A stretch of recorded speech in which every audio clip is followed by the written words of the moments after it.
نوصلوا على الاسعار، ما كاين حتى مشكل. المواطن تيعاني، نعم. المغاربه مقصحين، كاينه هذه القضيه.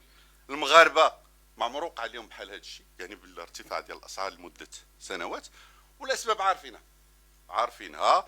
كوفيد، الانتاج قل، سلاسل التوزيع والنقل ضربات، وطلع التكلفه ديال النقل وطلعت التكلفه ديال الانتاج، الحرب الاوكرانيه، الجفاف. ولكن السؤال اللي ما كيطرحوش كثير اللي كيعيبوا على هذه الحكومه ارتفاع ديال الاسعار اشنا هو؟ لو انه الحكومه ما خداتش واحد المجموعه ديال الاجراءات كان غادي يكون هذه المساله ضعف ديال ما كاين دابا. مطيشه ما كانتش غتكون ب 16 درهم، مطيشه كانت غتكون ب 20 درهم. اللحم ما كانش غادي يكون ب 95 درهم، اللحم كان غادي يكون 130 درهم. لو انه الحكومه ما خداتش. اشنو خدات الحكومه؟ اولا ساعدت على النقل. كاين تيقول لك هذاك الشيء ديال النقل راه ما دار والو.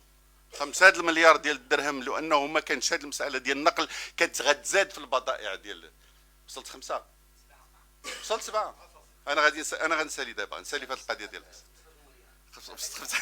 7 المليار. لو انه الحكومه ما ساعدش هذه القضيه ديال النقل كان غادي تزاد في الاسعار ديال الخضار والفواكه. لو انه الحكومه ما دارتش هذا الشيء كان الثمن ديال الطاكسيات وديال الطوبيس غادي تزاد فيه. لو انه الحكومه ما دارتش الحوار الاجتماعي، لو انه ما زادتش في الاجور بالنسبه للقدره الشرائيه الى غير ذلك، كل هذه الامور هذه ساعدت المواطن باش تكون عنده واحد المناعه. نعم ماشي مناعه كبيره باش يمكن لنا انه نقولوا بانه تواجه الاسعار، ولكن خصنا لابد نطرحوا هذا السؤال. لو انه الحكومه ما دارتش هذا الشيء كنا غنوصلوا لما وصلت لي دول اوروبيه واصله ليه الان. راه بلجيكا تيعطيو اطرو ديال الزيت في السيمانه.